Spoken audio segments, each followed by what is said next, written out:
Ήμουν 55 ετών όταν πλήρωσα τα ψώνια για τη γειτόνισά μου, μια ηλικιωμένη κυρία από τον δρόμο μου, στη λαϊκή αγορά. Καθώς αποχαιρετούσε, με πλησίασε και μου ψιθύρισε στο αυτί.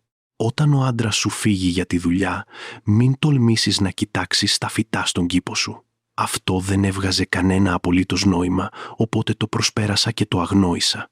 Αλλά την επόμενη μέρα, μόλις έριξα μία ματιά στον κήπο του σπιτιού μου, ο κόσμος μου κατέρευσε εντελώς. Το όνομά μου είναι Αριάδνη και σε όλη μου τη ζωή ένιωθα περήφανη που ήμουν μια πρακτική γυναίκα, με τα πόδια γερά στη γη.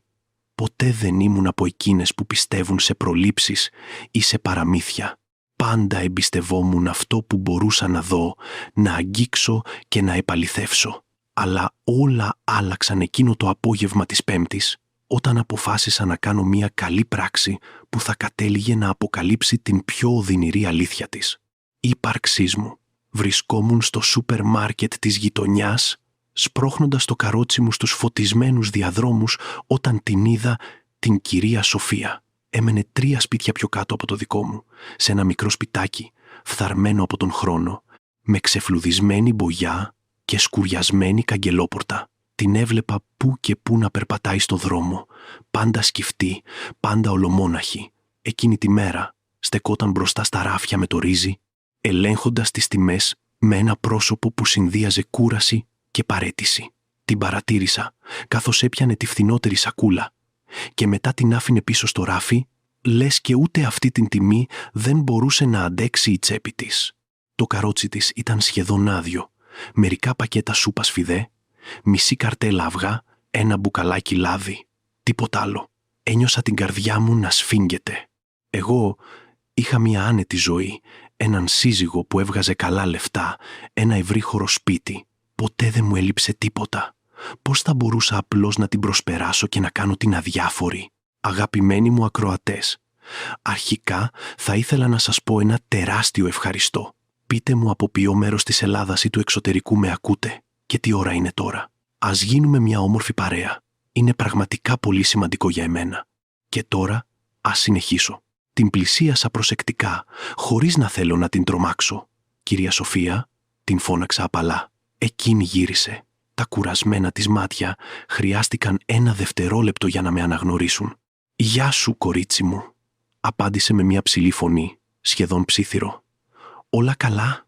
τη ρώτησα, αν και η απάντηση φαινόταν στο ταλαιπωρημένο της πρόσωπο, στα φθαρμένα ρούχα, στα τρεμάμενα χέρια που κρατούσαν τη λαβή του καροτσιού. «Α, τα βολεύω», είπε, προσπαθώντας να χαμογελάσει. Κοίταξα το καρότσι της και μετά το δικό μου, που ήταν γεμάτο με προϊόντα. Δεν το σκέφτηκα δεύτερη φορά. «Μου επιτρέπετε να σας κάνω ένα δώρο σήμερα?» της είπα, αγγίζοντας ελαφρά το μπράτσο της. «Θέλω να σας πληρώσω τα ψώνια. Σας παρακαλώ. Δεχτείτε το». Είδα την έκπληξη να κυριεύει το πρόσωπό της. Άνοιξε το στόμα της για να διαμαρτυρηθεί, αλλά σήκωσα το χέρι μου. Δεν είναι ελεημοσύνη, είναι απλώς μια γειτόνισσα που βοηθάει μια άλλη. Όλοι χρειαζόμαστε μια βοήθεια μερικές φορές, επέμεινα με ένα ειλικρινές χαμόγελο. Τα μάτια της άρχισαν να γεμίζουν δάκρυα και για μια στιγμή νόμιζα ότι θα με αποπέρνε. Αλλά μετά έγνεψε ελαφρά, με μια σιωπηλή ευγνωμοσύνη που μου ράγισε την καρδιά. Περπατήσαμε μαζί στους διαδρόμους και την ενθάρρυνα να πάρει ό,τι χρειαζόταν. Στην αρχή ντρεπόταν, αλλά σιγά που το σιγά άρχισε να βάζει πράγματα στο καρότσι. Ένα ολόκληρο κοτόπουλο, φρούτα, φρέσκα ψωμάκια, ακόμα και μερικά καθαριστικά προϊόντα. Ήταν σαν κάθε προϊόν να αντιπροσώπευε μία μικρή νίκη ενάντια στη μιζέρια που την περιέβαλε. Εγώ χαμογελούσα, χαρούμενη που μπορούσα να κάνω αυτή τη διαφορά, όσο μικρή κι αν ήταν. Στο ταμείο, όταν ήρθε η ώρα να πληρώσουμε, πέρασα την κάρτα μου χωρίς δεύτερη σκέψη. Το συνολικό ποσό δεν ήταν τίποτα για μένα, αλλά για εκείνη σήμαινε πιθανώς εβδομάδες αξιοπρεπούς φαγητού. Ενώ ο υπάλληλος έβαζε τα ψώνια σε σακούλες, η κυρία Σοφία μου έπιασε το χέρι με μια εκπληκτική δύναμη για κάποιον τόσο εύθραυστο. «Ευχαριστώ, κορίτσι μου. Ο Θεός να στο ανταποδώσει». Περπατήσαμε μέχρι το πάρκινγκ, όπου τη βοήθησα να βάλει τις σακούλες στο πορτ μπαγκάζ του αυτοκινήτου μου. Της πρότεινα να την πάω μέχρι το σπίτι της, αφού μέναμε στον ίδιο δρόμο. Κατά τη διάρκεια της σύντομης διαδρομής, έμεινε σιωπηλή, κοιτάζοντας έξω από το παράθυρο με μια χαμένη έκφραση. Προσπάθησα να της πιάσω κουβέντα. Τη ρώτησα για την οικογένειά της, αλλά οι απαντήσεις της ήταν κοφτές, υπεκφυγές. Όταν σταματήσαμε μπροστά στο σπίτι της, τη βοήθησα να κατεβάσει τα ψώνια. Τότε ήταν που συνέβη. Με πλησίασε, στάθηκε στις μύτες των ποδιών της, το πρόσωπό της τόσο κοντά, που μπορούσα να νιώσω τη ζεστή της ανάσα. Με μια φωνή τόσο χαμηλή που μόλις την άκουσα, μου ψιθύρισε κατευθείαν στο αυτί. «Όταν ο άντρας σου φύγει για τη δουλειά αύριο, μην κοιτάξεις τα φυτά στον κήπο». Έκανα πίσω, ενστικτωδώς, ξαφνιασμένη από την απότομη εγκύτητα και από την παραδοξότητα αυτών των λέξεων.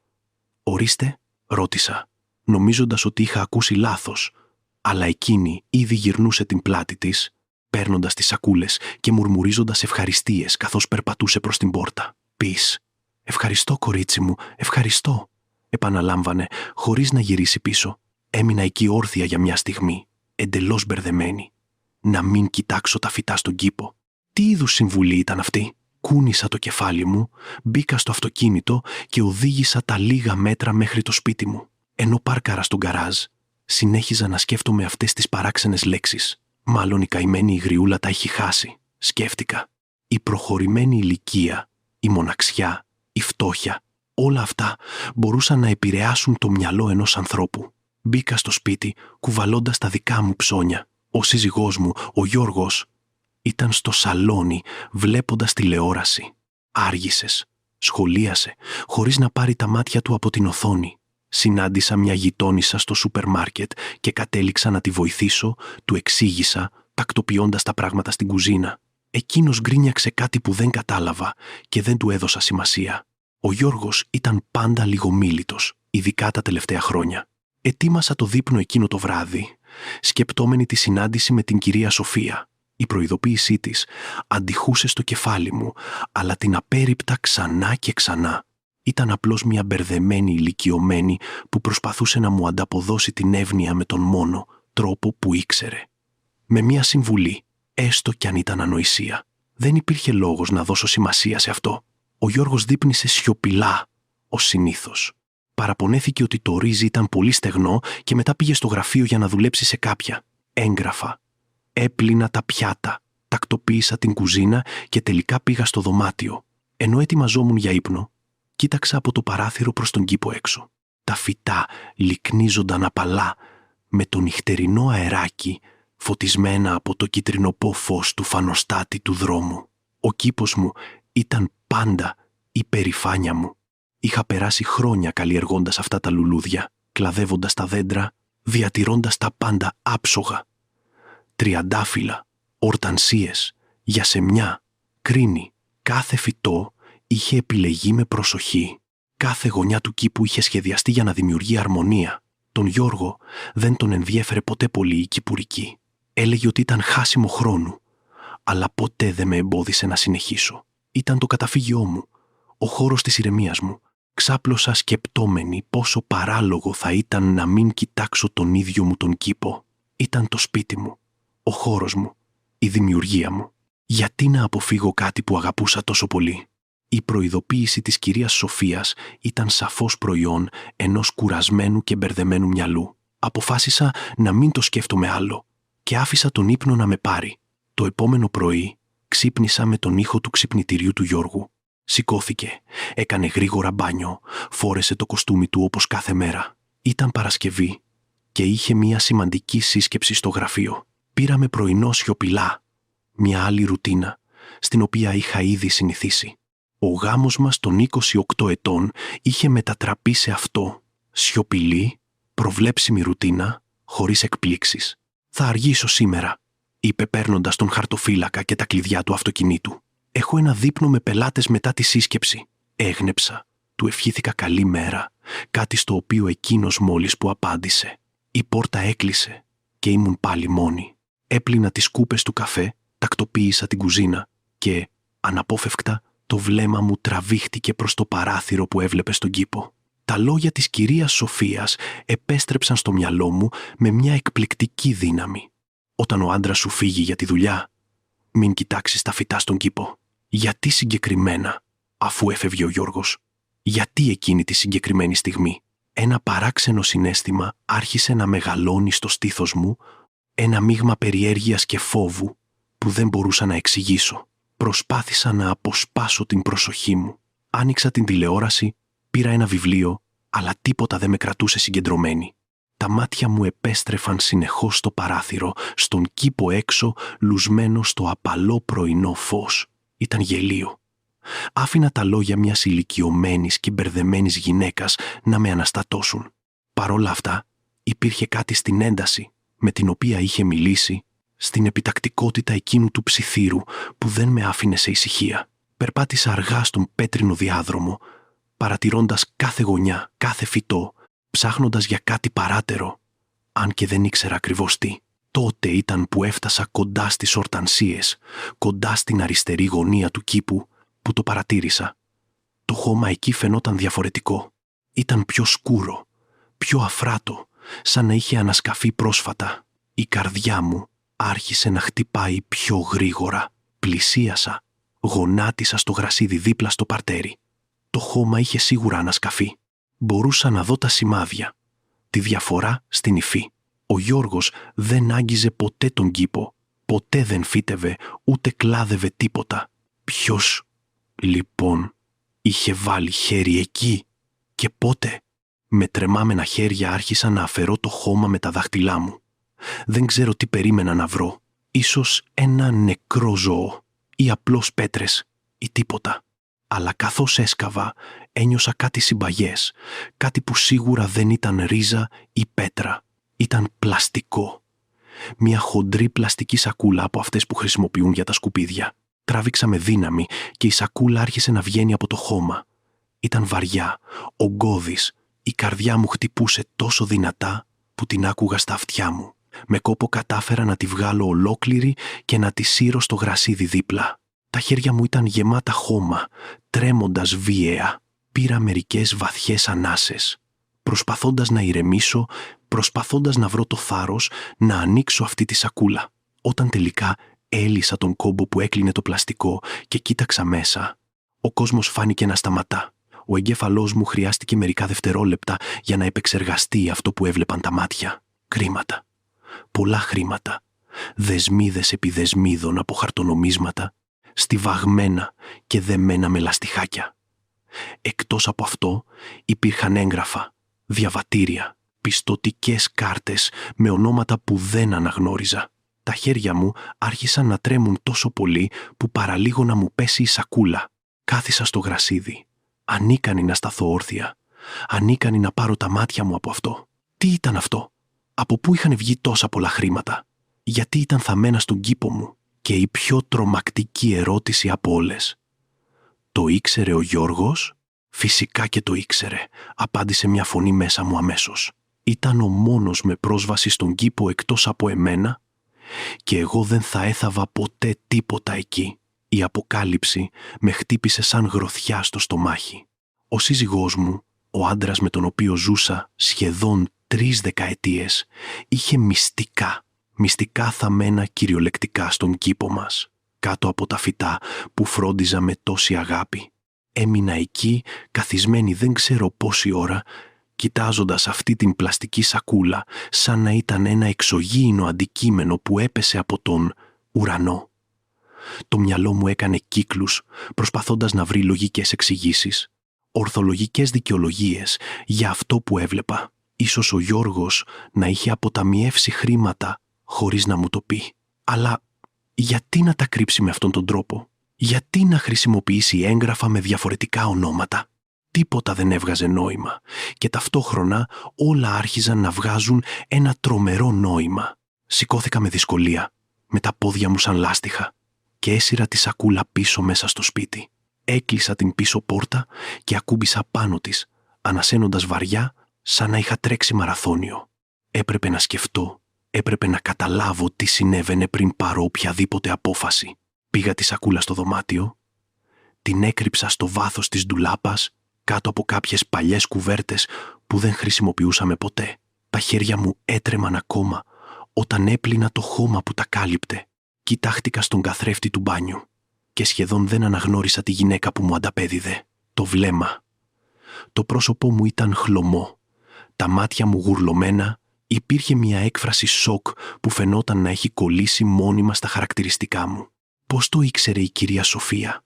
Αυτή η ερώτηση τρυπούσε το μυαλό μου με όλο και μεγαλύτερη επιμονή. Πήρα το τηλέφωνο. Η πρώτη μου αντίδραση ήταν να τηλεφωνήσω στον Γιώργο, να του τα πω όλα αμέσως, αλλά μετά δίστασα. Αν έκρυβε κάτι τόσο μεγάλο, τόσο σοβαρό, το να τον αντιμετωπίσω από το τηλέφωνο, θα ήταν μια πολύ κακή ιδέα. Θα μπορούσε να εφεύρει δικαιολογίες, θα μπορούσε να εξαφανιστεί, θα μπορούσε να κάνει οτιδήποτε. Χρειαζόμουν περισσότερες πληροφορίες πριν δράσω. Έπρεπε να καταλάβω πλήρως την κατάσταση. Επέστρεψα στον κήπο.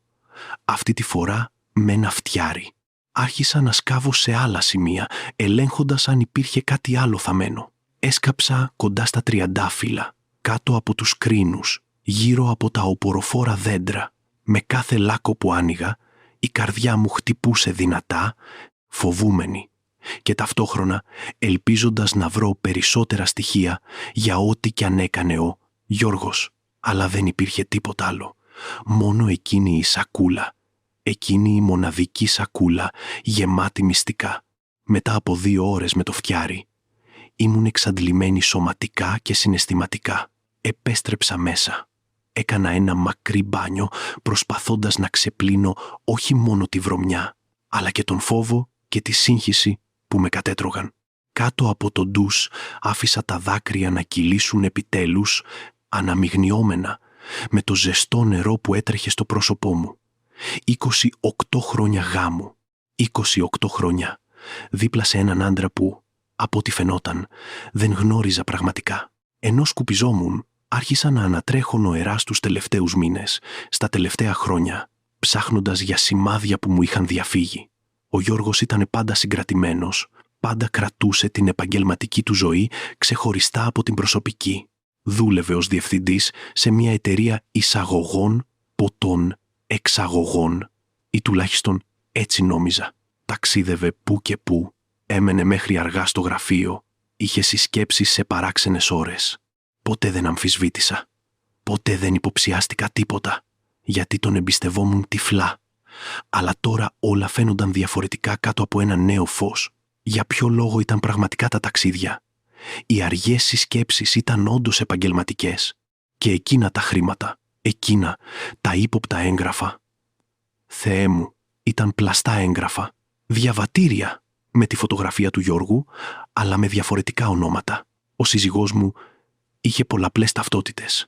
Πώς δεν είχα καταλάβει τίποτα όλα αυτά τα χρόνια? Ντύθηκα μηχανικά, επιλέγοντας ρούχα χωρίς να σκέφτομαι, το μυαλό μου απόλυτα απορροφημένο στο πρόβλημα που είχα μπροστά μου. Έπρεπε να μιλήσω με την κυρία Σοφία. Κάτι ήξερε, αυτό ήταν ξεκάθαρο. Αλλά πώς? Τι είχε δει ή ανακαλύψει? Και γιατί να με προειδοποιήσει με αυτόν τον ενιγματικό τρόπο, αντί να μου πει απλώς την αλήθεια? Κοίταξα το ρολόι. Ήταν μεσημέρι. Ο Γιώργος είχε πει ότι θα αργούσε λόγω του δείπνου με τους πελάτες, οπότε είχα αρκετές ώρες πριν χρειαστεί να τον αντιμετωπίσω. Αποφάσισα να πάω αμέσως στο σπίτι της κυρίας Σοφίας. Χρειαζόμουν απαντήσεις και εκείνη ήταν το μόνο άτομο που φαινόταν να τις έχει. Περπάτησα στον δρόμο προς το σπίτι της, με κάθε βήμα να βαραίνει από το άγχος. Η μέρα ήταν ηλιόλουστη. Παιδιά έπαιζαν στις αυλές, γείτονες πότιζαν τους κήπους τους, όλα τόσο φυσιολογικά, τόσο συνηθισμένα. Ενώ ο κόσμος μου κατέρεε εκ των έσω. Έφτασα στην ξεβαμένη μπλε πόρτα και χτύπησα το κουδούνι. Τίποτα. Χτύπησα ξανά. Σιωπή. Έκανα τον γύρο του σπιτιού, κοιτάζοντας από τα παράθυρα. Οι κουρτίνες ήταν όλες κλειστές. Δεν υπήρχε κανένα σημάδι κίνησης μέσα. Χτύπησα στην πίσω πόρτα. Τη φώναξα με το όνομά της. «Κυρία Σοφία, εγώ είμαι η Αριάδνη. Πρέπει να σας μιλήσω». Η φωνή μου ακουγόταν παράξενη ακόμα και σε μένα, φορτισμένη με μια επιτακτικότητα που δεν μπορούσα να κρύψω. Περίμενα αρκετή ώρα, αλλά δεν υπήρξε απάντηση. Απογοητευμένη και όλο και πιο αγχωμένη, επέστρεψα σπίτι. Ίσως είχε βγει, αν και φαινόταν απίθανο, λαμβάνοντας υπόψη την ηλικία και την κατάστασή της. Αποφάσισα να ξαναπάω αργότερα. Στο μεταξύ, έπρεπε να εξετάσω καλύτερα το περιεχόμενο εκείνης της σακούλας, να καταλάβω ακριβώς τι έκρυβε ο Γιώργος. Κλειδώθηκα στο δωμάτιο, πήρα τη σακούλα από την ντουλάπα και άδειασα όλο το περιεχόμενο στο κρεβάτι. Χρειάστηκα αρκετά λεπτά μόνο για να τα οργανώσω όλα. Υπήρχαν περίπου 243.000 ευρώ σε χαρτονομίσματα. Μετρητά, αδύνατον να εντοπιστούν. Επιπλέον, 5 διαφορετικά διαβατήρια, όλα με τη φωτογραφία του Γιώργου, αλλά με διαφορετικά ονόματα. Κώστας, Αλέξανδρος, Φίλιππος, Γρηγόρης, Ηλίας. Το στομάχι μου ανακατεύτηκε. Αυτό δεν ήταν απλώς απόκρυψη χρημάτων. Ήταν κάτι πολύ μεγαλύτερο, πολύ πιο σοβαρό. Πλαστές ταυτότητες, πολλαπλά έγγραφα. Αυτό υποδήλωνε εγκληματικές δραστηριότητες, λαθρεμπόριο, ξέπλυμα χρήματος, απάτη. Οι πιθανότητες στριφογύριζαν στο κεφάλι μου, η καθεμία χειρότερη από την προηγούμενη. Υπήρχαν επίσης πιστωτικές κάρτες με τα ίδια ψεύτικα ονόματα, άδειες οδήγησης, ακόμη και κάποια εμπορικά έγγραφα από εταιρείες που δεν είχα ακούσει ποτέ στη ζωή μου. Πέρασα κάθε χαρτί με τρεμάμενα χέρια, προσπαθώντας να συνθέσω τα κομμάτια αυτού του μακάβριου παζλ. Ο Γιώργος δεν ήταν μόνο ο σύζυγός μου. Φαίνεται πως ήταν 5 διαφορετικοί άνθρωποι, ο καθένας με τη δική του ταυτότητα, προσεκτικά κατασκευασμένη. Βρήκα επίσης ένα μικρό σημειωματάριο με κιτρινισμένες σελίδες και βιαστικό γραφικό. Τας χαρακτήρα. Το άνοιξα και άρχισα να διαβάζω. Ήταν σημειώσεις σε κώδικα, αριθμοί που έμοιαζαν με ημερομηνίες, αρχικά και ποσά που δεν αναγνώριζα.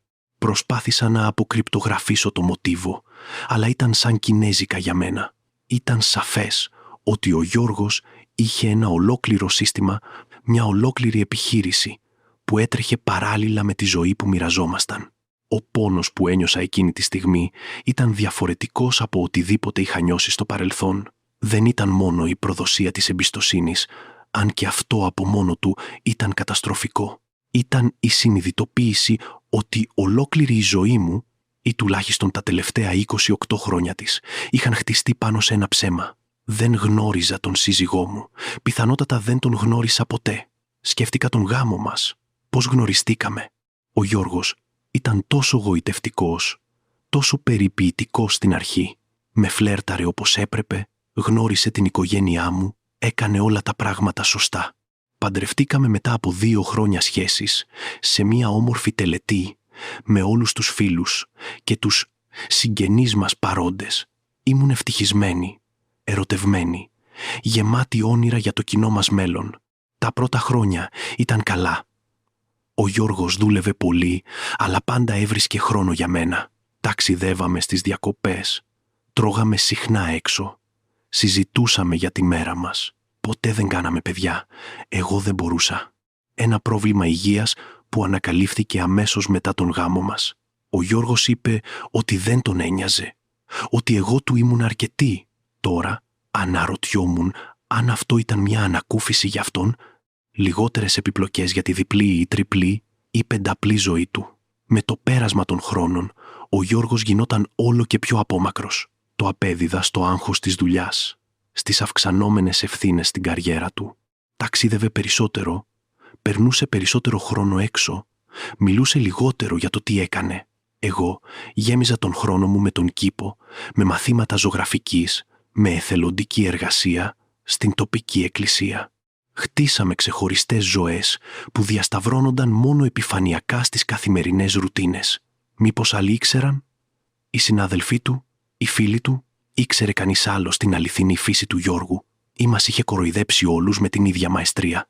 Που εξαπάτησε εμένα, ένιωσα σαν ηλίθια, μια αφελή ανόητη που τα κατάπιε όλα αμάσιτα χωρίς ποτέ να αμφισβητήσει, χωρίς ποτέ να υποψιαστεί. Μάζεψα τα πάντα προσεκτικά πίσω στη σακούλα, βεβαιωνόμενη ότι τίποτα δεν έμεινε έξω. Την έκρυψα ξανά στην ντουλάπα, αυτή τη φορά κάτω από περισσότερες τρώσεις από κουβέρτες και παλιά ρούχα. Κοίταξα ξανά το ρολόι. 3 το απόγευμα. Ο Γιώργος δεν θα επέστρεφε πριν από τις 10 ή 11 το βράδυ. Είχα χρόνο. Αποφάσισα να ερευνήσω Το γραφείο του. Ο Γιώργος πάντα κρατούσε αυτό το δωμάτιο κλειδωμένο με κλειδί όταν δεν ήταν εκεί. Αλλά εγώ ήξερα πού φύλαγε το κλειδί, σε ένα κεραμικό βάζο στην κουζίνα, κρυμμένο ανάμεσα σε παλιά νομίσματα που συνέλεγε.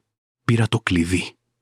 Τα χέρια μου δεν έτρεμαν πια τόσο, αντικαταστάθηκαν από μια ψυχρή αποφασιστικότητα να ανακαλύψω όλη την αλήθεια. Το γραφείο ήταν ένας πολύ ανδρικός χώρος, διακοσμημένος με έπιπλα από σκούρο ξύλο, ράφια γεμάτα βιβλία για επιχειρήσεις και οικονομία, ένας υπολογιστής πάνω στο γραφείο. Κάθισα στη δερμάτινη καρέκλα του και άρχισα να ανοίγω συρτάρια. Το πρώτο είχε μόνο συνηθισμένα είδη γραφείου, στυλό, συνδετήρες, σημειωματάρια. Το δεύτερο είχε έγγραφα σχετικά με τη δουλειά, συμβόλαια, οικονομικές εκθέσεις. Στο τρίτο συρτάρι, το πιο βαθύ, βρήκα κάτι ενδιαφέρον. Έναν μαύρο φάκελο χωρίς ετικέτα, κρυμμένο κάτω από μια στίβα παλιά περιοδικά. Τον άνοιξα με την καρδιά μου να χτυπάει σαν τρελή. Μέσα υπήρχαν φωτογραφίες, ένα σωρό φωτογραφίες. Και αυτό που είδα μου έκοψε την ανάσα. Οι φωτογραφίες έδειχναν τον Γιώργο με διάφορες διαφορετικές γυναίκες σε καταστάσεις σαφώς οικίες, ρομαντικά δείπνα, βόλτες χέρι τελεία χέρι, αγκαλιές, φιλιά. Υπήρχαν ημερομηνίες σημειωμένες πίσω από κάποιες φωτογραφίες που πήγαιναν μέχρι και 5 χρόνια πίσω.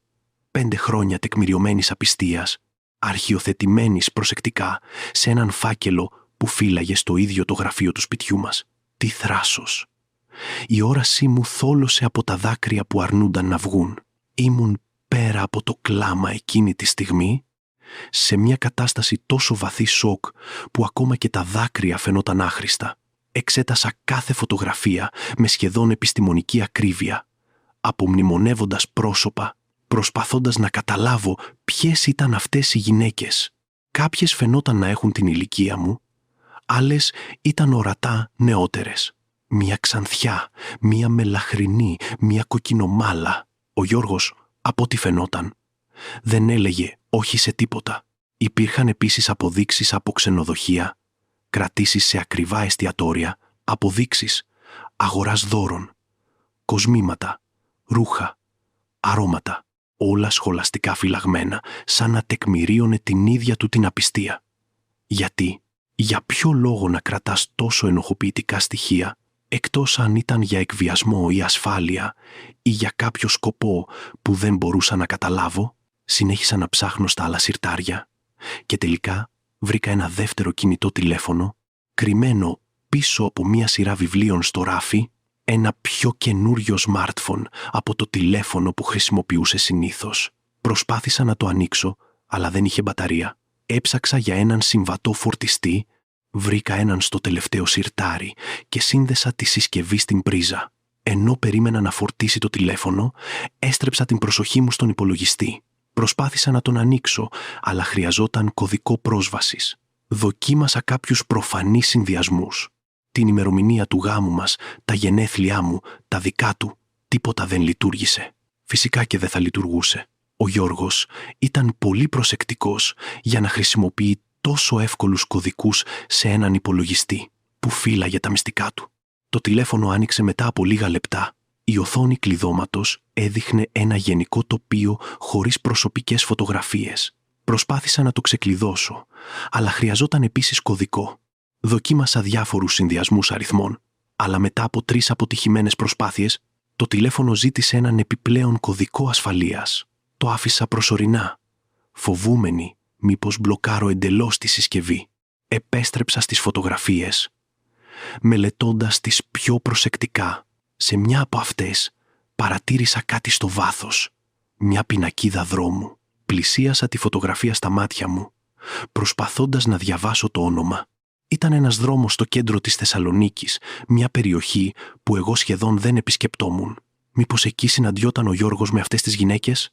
Μήπως υπήρχε ένα μυστικό διαμέρισμα, ένα ακόμη κομμάτι της παράλληλης ζωής του? Εκείνη τη στιγμή, ακούγοντας τη σιωπή του άδειου σπιτιού γύρω μου, ένιωσα απόλυτα μόνη στον κόσμο. Οι γονείς μου είχαν ήδη πεθάνει. Ήμουν μοναχοκόρη. Οι λίγοι μου στενοί φίλοι ήταν ως επιτοπλίστων γνωστοί μέσω του Γιώργου. Άνθρωποι με τους οποίους τρώγαμε που και που, αλλά με τους οποίους ποτέ δεν ανέπτυξα πραγματική οικειότητα. Σε ποιον θα μπορούσα να απευθυνθώ, ποιον θα μπορούσα να εμπιστευτώ? Σκέφτηκα να πάω στην αστυνομία. Αλλά με τι ακριβώς? Κρυμμένα χρήματα στον κήπο? Αυτό δεν ήταν απαραίτητα έγκλημα. Πλαστές ταυτότητες? Θα έπρεπε να παραδώσω τον ίδιο μου τον σύζυγο. Και ακόμα δεν ήξερα πλήρως τι έκανε. Η προδοσία δεν ήταν έγκλημα. Όσο οδυνηρή κι αν ήταν, χρειαζόμουν περισσότερες πληροφορίες πριν κάνω οποιοδήποτε επίσημο βήμα. Τακτοποίησα τα πάντα πίσω. Ακριβώς όπως ήταν, βεβαιωνόμενη ότι δεν άφησα κανένα σημάδι ότι είχα ψαχουλέψει εκεί. Κλείδωσα ξανά το γραφείο και επέστρεψα το κλειδί στη θέση του. Περπάτησα μέσα στο σπίτι, που ξαφνικά ένιωθα ξένο, εχθρικό, γεμάτο κρυμμένα μυστικά σε κάθε γωνιά. Πόσα άλλα πράγματα έκρυβε ο Γιώργος, πόσα άλλα ψέματα έμεναν να ανακαλυφθούν. Προσπάθησα να φάω κάτι, αλλά το φαγητό είχε γεύση χαρτονιού στο στόμα μου. Έφτιαξα έναν καφέ, αλλά τον άφησα να κρυώσει, χωρίς να πιω ούτε μια γουλιά. Άνοιξα την τηλεόραση, χωρίς να βλέπω πραγματικά τι συνέβαινε στην οθόνη. Το μυαλό μου ήταν εντελώς απορροφημένο, επεξεργαζόμενο και ξανά επεξεργαζόμενο. Όλα όσα είχα ανακαλύψει τις τελευταίες ώρες. Στις 5 το απόγευμα, προσπάθησα ξανά να πάω στο σπίτι της κυρίας Σοφίας. Αυτή τη φορά, προς έκπληξή μου, μου άνοιξε την πόρτα. Αλλά η γυναίκα που άνοιξε δεν ήταν η ίδια εύθραυστη ηλικιωμένη που είχα βοηθήσει στο σούπερ μάρκετ. Τα μάτια της ήταν άγρυπνα, η στάση της πιο όρθια. Υπήρχε μια ένταση σε αυτήν που δεν είχα παρατηρήσει πριν. «Ήξερα ότι θα ερχόσουν», είπε, κρατώντας την πόρτα μισάνοιχτη. «Πέρνα γρήγορα». Κοίταξε δεξιά και αριστερά, σαν να έλεγχε αν την έβλεπε κανείς, και μετά μου άνοιξε τον δρόμο. Μπήκα σε ένα μικρό, σκοτεινό σαλόνι, επιπλωμένο με παλιά και φθαρμένα κομμάτια. Μύριζε ναφθαλίνη και κάτι άλλο, κάτι φαρμακευτικό που δεν κατάφερα να αναγνωρίσω. «Πώς το ξέρατε?» Ήταν οι πρώτες λέξεις που μπόρεσα να αρθρώσω. «Για τον κήπο, για αυτό που ήταν θαμμένο εκεί». «Πώς το ξέρατε?» Η φωνή μου βγήκε πιο δυνατή από ό,τι ήθελα, φορτισμένη με όλη τη συσσωρευμένη συγκίνηση των τελευταίων ωρών. Η κυρία Σοφία κάθισε σε μια φθαρμένη πολυθρόνα και μου έκανε νόημα να κάνω το ίδιο στον απέναντι. «Καναπέ, τον είδα», είπε κοφτά. «Πριν από μερικές εβδομάδες δεν μπορούσα να κοιμηθώ. Έχω αϊπνίες, ξέρεις πώς είναι». Καθόμουν εκεί, έδειξε προς το παράθυρο που έβλεπε στον δρόμο, «όταν είδα τον σύζυγό σου στον κήπο σας. Αργά τη νύχτα. Έσκαβε, έθαβε κάτι. Ένιωσα το στομάχι μου να ανακατεύεται ξανά. Γιατί δεν μου το είπατε κατευθείαν? Γιατί αυτή η παράξενη προειδοποίηση?»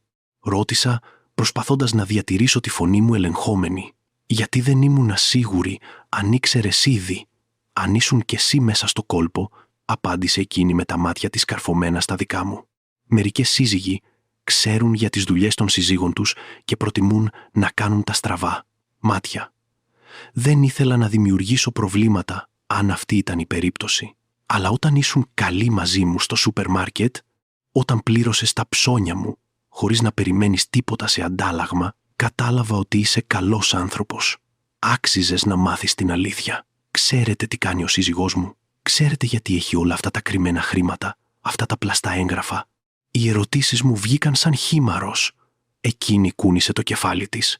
«Δεν ξέρω τις λεπτομέρειες, αλλά βλέπω πράγματα. Ακούω πράγματα. Ο σύζυγός σου δέχεται παράξενες επισκέψεις μερικές φορές όταν εσύ λείπεις. Πολυτελή αυτοκίνητα σταματούν μπροστά στο σπίτι. Άντρες με κοστούμια μπαίνουν και βγαίνουν βιαστικά. Δεν μοιάζουν με συνηθισμένες κοινωνικές επισκέψεις». Έκανε μια παύση και μετά συνέχισε. «Και πριν από μερικούς μήνες είδα μια από αυτές τις επισκέψεις αργά τη νύχτα. Υπήρξε μια διαφωνία, έντονες φωνές. Ανησύχησα. Σκέφτηκα να καλέσω την αστυνομία. Αλλά μετά όλα ησύχασαν ξανά. Απορρόφησα αυτή την πληροφορία σιωπηλά. Ο Γιώργος είχε μια ολόκληρη επιχείρηση που συνέβαινε κάτω από τη μύτη μου, στο ίδιο μου το σπίτι. Και εγώ δεν είχα δει τίποτα. Πώς μπόρεσα να είμαι τόσο τυφλή? Υπάρχει κάτι άλλο που έχετε δει ή ακούσει?» ρώτησα. Η κυρία Σοφία δίστασε, δαγκώνοντας το κάτω χείλος της. «Υπάρχει μια γυναίκα που εμφανίζεται μερικές φορές». Νεότερη, όμορφη, με σκούρα μαλλιά. Έρχεται όταν εσύ φεύγεις, μένει για μερικές ώρες. Συγγνώμη που πρέπει να σου το πω αυτό, κορίτσι μου, αλλά έπρεπε να το μάθεις. Τα λόγια επιβεβαίωσαν αυτό που οι φωτογραφίες είχαν ήδη αποκαλύψει, αλλά παρόλα αυτά πόναγαν. Έρχεται ακόμα. Κατάφερα να ρωτήσω, αν και ήξερα ότι δεν ήθελα πραγματικά να ακούσω την απάντηση. Την είδα για τελευταία φορά την περασμένη εβδομάδα. Την Πέμπτη νομίζω. Έφτασε γύρω στο μεσημέρι και έφυγε μετά τις 3. Την ίδια Πέμπτη που συνάντησα την κυρία Σοφία στο σούπερ μάρκετ. Ενώ εγώ ήμουν ευγενική και βοηθούσα τη γειτόνισά μου, ο σύζυγός μου ήταν στο σπίτι με την ερωμένη του. Σηκώθηκα. Ξαφνικά. Χρειαζόμουν να βγω από εκεί. Χρειαζόμουν καθαρό αέρα. Σας ευχαριστώ που μου τα είπατε.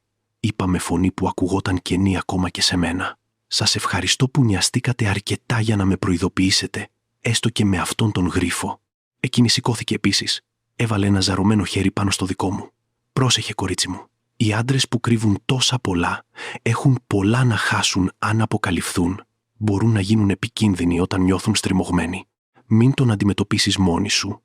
Όχι χωρίς κάποια προστασία οι μάρτυρες. Τα λόγια της μου προκάλεσαν ένα ρίγο στην πλάτη. Επικίνδυνος. Ο σύζυγός μου θα μπορούσε να είναι επικίνδυνος. Ήταν μια σκέψη που δεν μου είχε περάσει ποτέ από το μυαλό, αλλά τώρα φαινόταν τρομερά πιθανή. Ένας άντρας με πολλαπλές ταυτότητες, με κρυμμένα χρήματα, με συνδέσεις με ανθρώπους σε ακριβά αυτοκίνητα. Ποιος ξέρει γιατί ήταν ικανός. Θα προσέχω, υποσχέθηκα. Αν και δεν ήμουν σίγουρη πώς ακριβώς θα το έκανα αυτό, η κυρία Σοφία με συνόδευσε μέχρι την πόρτα. Πριν βγω, γύρισα προς το μέρος της για άλλη μια φορά. Γιατί ζείτε μόνοι σε αυτές τις τόσο δύσκολες συνθήκες? Έχετε οικογένεια? Το πρόσωπό της σκοτίνιασε, μια σκιά λύπης πέρασε από τα μάτια της. Είχα μια οικογένεια κάποτε. Έναν σύζυγο, 2 γιους. Ο σύζυγός μου είχε επίσης μυστικά, έκρυβε επίσης πράγματα. Όταν όλα βγήκαν στο φως, τον έβαλαν στη φυλακή. Η περιουσία μας κατασχέθηκε. Τα παιδιά μου μεγάλωσαν με την ντροπή του πατέρα τους και απομακρύνθηκαν από εμένα. Έμεινα μόνη, πληρώνοντας για τις αμαρτίες ενός άντρα που νόμιζα ότι γνώριζα. Έκανε μια παύση. Γι' αυτό αναγνωρίζω τα σημάδια. Αγαπητή μου, γι' αυτό ήθελα να σε προειδοποιήσω πριν να είναι πολύ αργά. Έφυγα από το σπίτι της με βαριά καρδιά, κουβαλώντας όχι μόνο τα δικά μου προβλήματα, αλλά τώρα και την τραγική ιστορία της κυρίας Σοφίας. Ήταν αυτό που με περίμενε, ένα μοναχικό, φτωχό μέλλον, εγκαταλελειμμένη από όλους, αφού η αλήθεια για τον Γιώργο βγει στο φως. Η προοπτική ήταν τρομακτική. Επέστρεψα σπίτι καθώς ο ήλιος άρχιζε να δει, βάφοντας τον ουρανό με πορτοκαλί και ροζ αποχρώσεις. Ήταν μια όμορφη θέα, αλλά ήμουν ανίκανη να την εκτιμήσω. Το μυαλό μου στροβιλιζόταν από σχέδια, πιθανότητες, φόβους. Τι να κάνω με όλη αυτή τη γνώση? Πώς να προχωρήσω? Κάθε επιλογή που εξέταζα φαινόταν να φέρνει τις δικές της επιπλοκές και κινδύνους. Μπήκα στο σπίτι και πήγα κατευθείαν στο δωμάτιο. Πήρα ξανά τη σακούλα από την ντουλάπα και μέτρησα τα χρήματα με περισσότερη προσοχή. Αυτή την φορά 243.000 ευρώ ακριβώς. Ένα τεράστιο ποσό για να είναι απλώς θαμμένο σε έναν κήπο. Έλεγξα τα χαρτονομίσματα ψάχνοντας για σημάδια ή διαδοχικούς συριακούς αριθμούς που θα μπορούσαν να υποδηλώνουν ότι ήταν πλαστά ή κλεμμένα, αλλά φαίνονταν γνήσια. Πήρα ένα από τα διαβατήρια και το μελέτησα κάτω από το φως. Η πλαστογραφία, αν ήταν τέτοια, ήταν υψηλότατης ποιότητας. Δεν μπορούσα να εντοπίσω καμία προφανή διαφορά με ένα πραγματικό διαβατήριο. Τα ολογράμματα φαίνονταν εντάξει. Η φωτογραφία ήταν απόλυτα ενσωματωμένη. Οι σφραγίδες εισόδου και εξόδου από διάφορες χώρες φαίνονταν αυθεντικές. Ο Γιώργος, ή όποιος είχε φτιάξει αυτά τα έγγραφα, είχε πρόσβαση σε πολύ εξελιγμένους πόρους. Άνοιξα τον δικό μου υπολογιστή και άρχισα να ψάχνω τα ονόματα από τα πλαστά διαβατήρια. Κώστας, Αλέξανδρος, Φίλιππος, όλα ονόματα πολύ συνηθισμένα για να δώσουν συγκεκριμένα αποτελέσματα. Προσπάθησα να προσθέσω άλλους όρους αναζήτησης. Εισαγωγές, εξαγωγές, απάτη, λαθρεμπόριο. Αλλά τίποτα δεν οδηγούσε σε κάτι συγκεκριμένο. Αν ο Γιώργος Ήταν μπλεγμένος σε εγκληματικές δραστηριότητες. Είχε φροντίσει πολύ να μην αφήσει ψηφιακά ίχνη. Σκέφτηκα να προσλάβω έναν ιδιωτικό detective, κάποιον που θα μπορούσε να ερευνήσει επαγγελματικά τον Γιώργο, να ανακαλύψει ακριβώς τι έκανε. Αλλά αυτό θα σήμαινε να εμπλέξω άλλο ένα άτομο, να δημιουργήσω περισσότερους κινδύνους. Κι αν ο detective ήταν διεφθαρμένος, κι αν ειδοποιούσε τον Γιώργο με κάποιο τρόπο, έπρεπε να είμαι πιο έξυπνη από αυτό. Αποφάσισα ότι η καλύτερη προσέγγιση θα ήταν να τον αντιμετωπίσω, αλλά όχι πριν έχω ένα σταθερό σχέδιο διαφυγής. Έπρεπε να εξασφαλίσω την οικονομική μου ασφάλεια, να έχω κάπου να πάω, ίσως ακόμη και να συμβουλευτώ έναν δικηγόρο για το διαζύγιο και για το πώς να προστατεύσω τα συμφέροντά μου αν ο Γιώργος κατέληγε στη φυλακή ή αν η περιουσία του κατασχεθεί, όπως συνέβη στον σύζυγο της κυρίας Σοφίας. Άνοιξα τον δικό μου τραπεζικό λογαριασμό στο διαδίκτυο και έλεγξα το υπόλοιπο. Ο Γιώργος πάντα επέμενε να διατηρούμε ξεχωριστά οικονομικά, κάτι που τότε φαινόταν θέμα ανεξαρτησίας, αλλά τώρα το έβλεπα ως έναν ακόμη τρόπο να κρύβει τις κινήσεις του.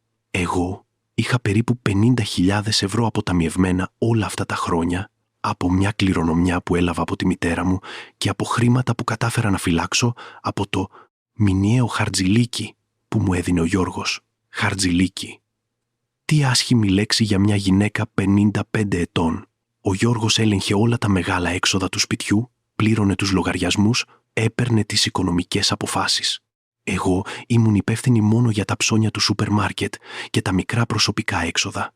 Μία ακόμη μορφή ελέγχου που είχα αποδεχτεί χωρίς αντίρρηση, μεταμφιεσμένη, με τη δικαιολογία ότι εκείνος ήταν καλύτερος με τα χρήματα και δεν ήθελε να ανησυχώ εγώ για αυτά τα πράγματα. Άρχισα να κάνω μια νοερή λίστα με όλα όσα έπρεπε να κάνω.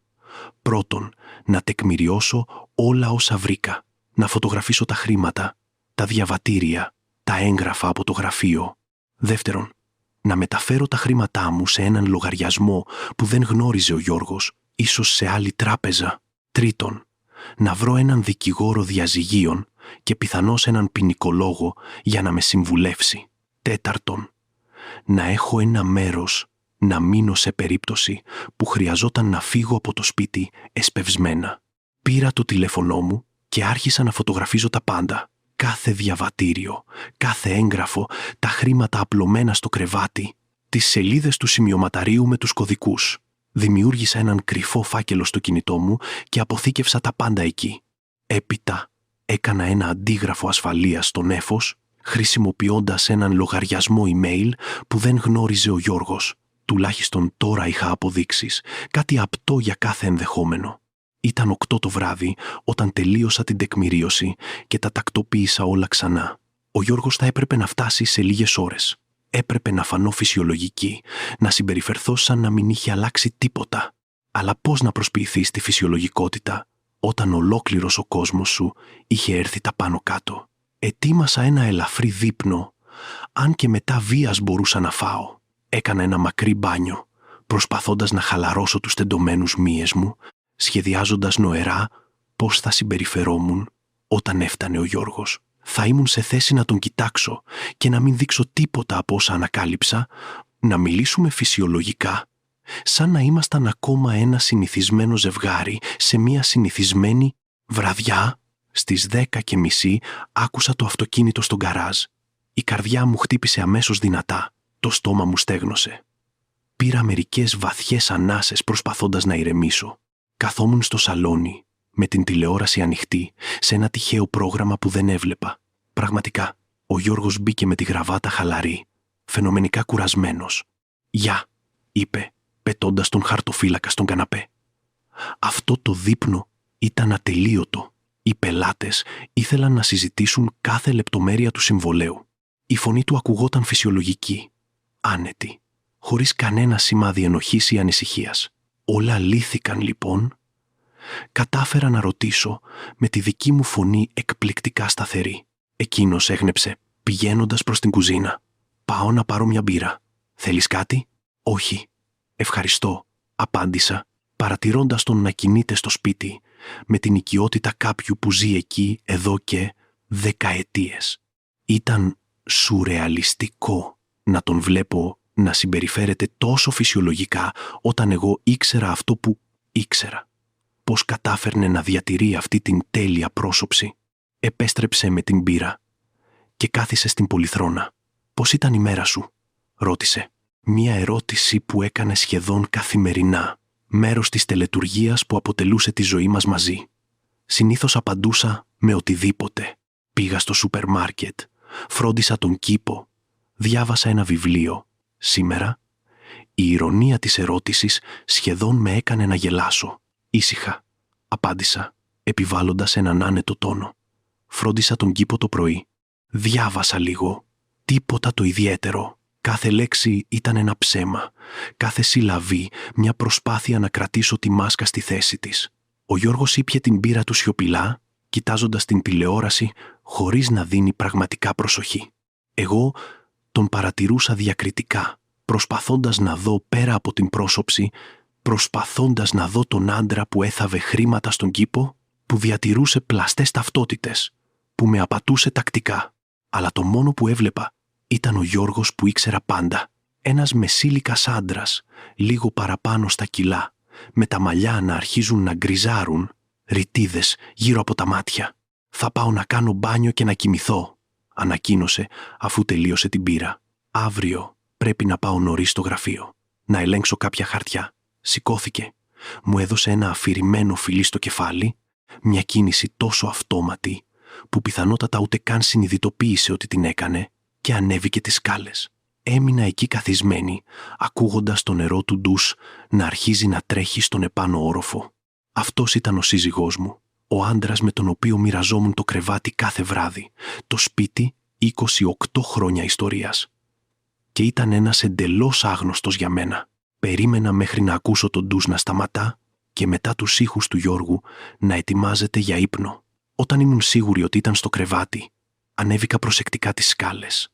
Μπήκα στο δωμάτιο και είδα ότι ήταν ήδη κάτω από τα σκεπάσματα, με την πλάτη γυρισμένη στη δική μου πλευρά του κρεβατιού. Φόρεσα τις πιτζάμες μου στο μπάνιο, έπλυνα τα δόντια μου, ακολούθησα όλη τη νυχτερινή ρουτίνα μηχανικά.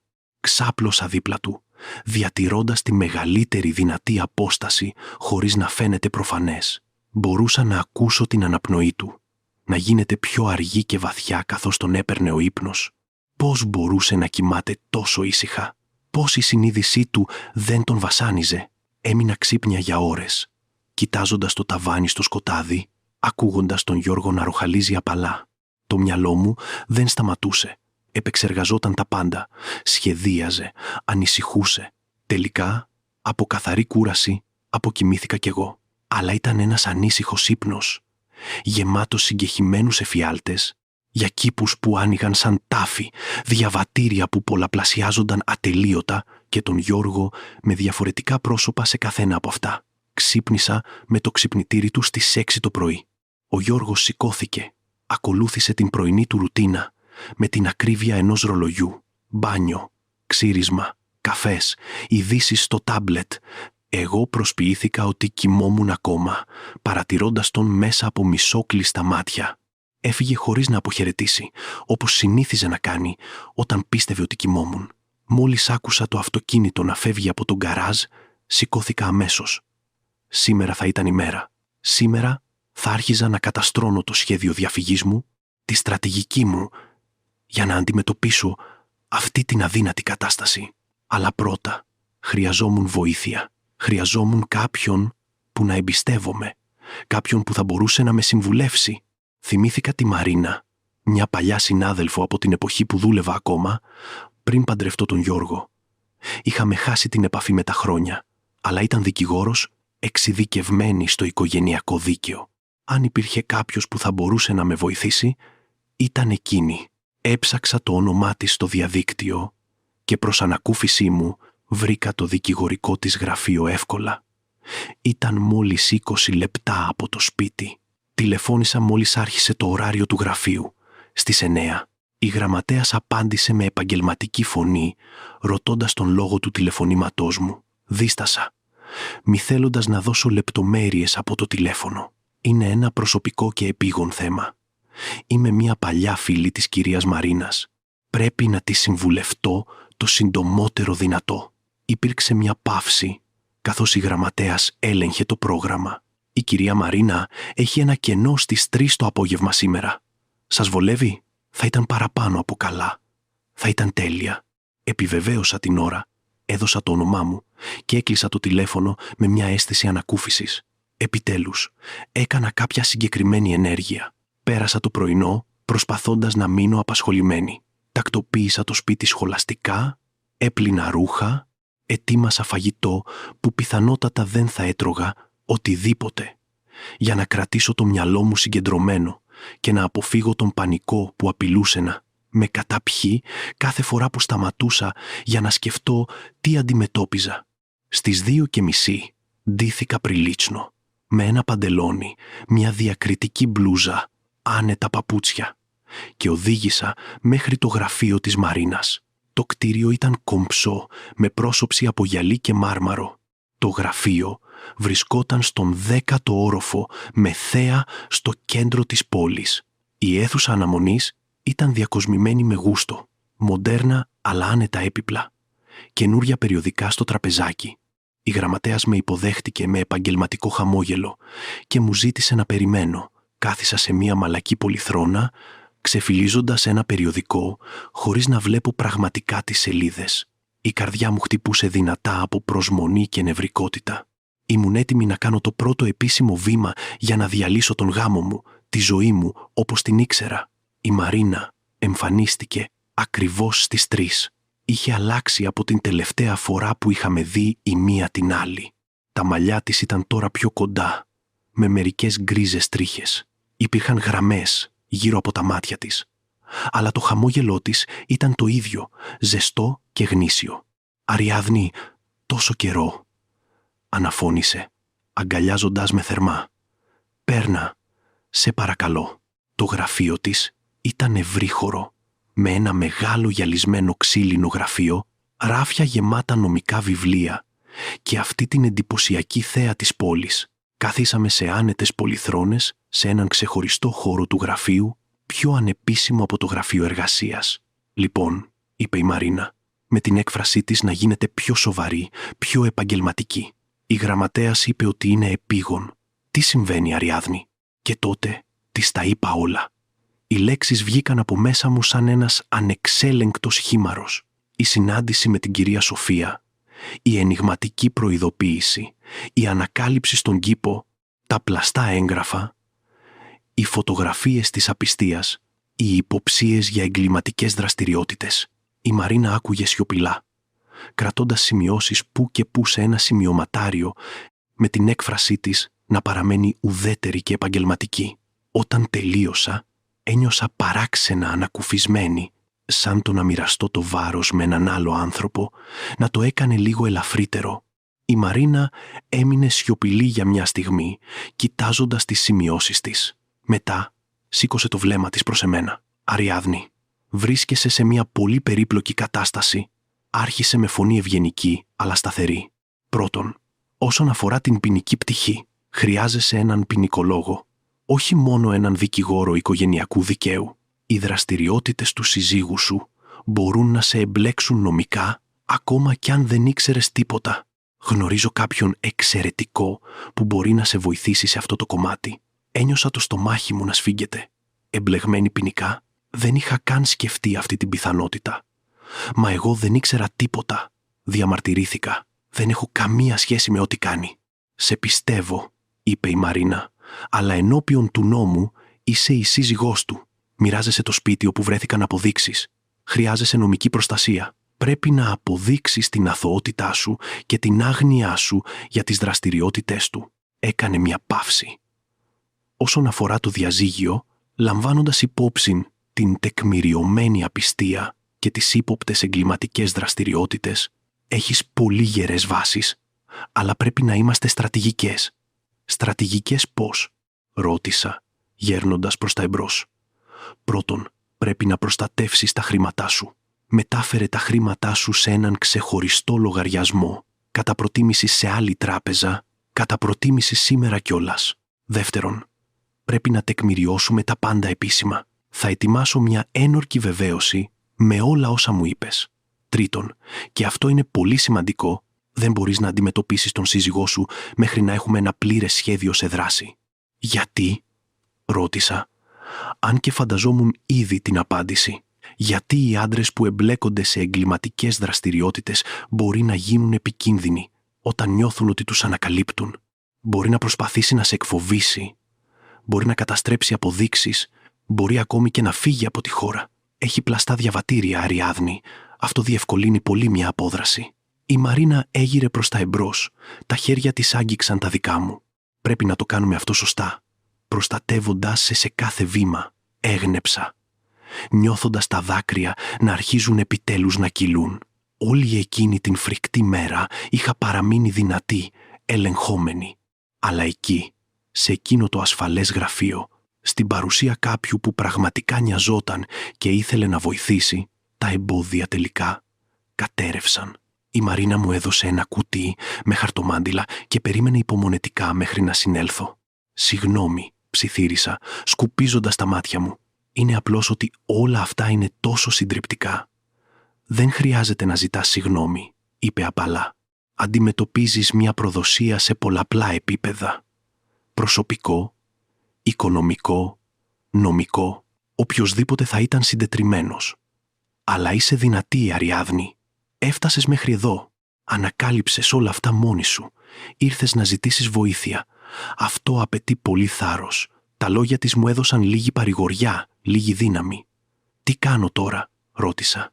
«Τώρα», είπε η Μαρίνα, ανοίγοντας την ατζέντα της, «θα κλείσουμε ένα ραντεβού για αύριο με τον ποινικολόγο που σου ανέφερα. Ονομάζεται κύριος Φώτης. Είναι εξαιρετικός.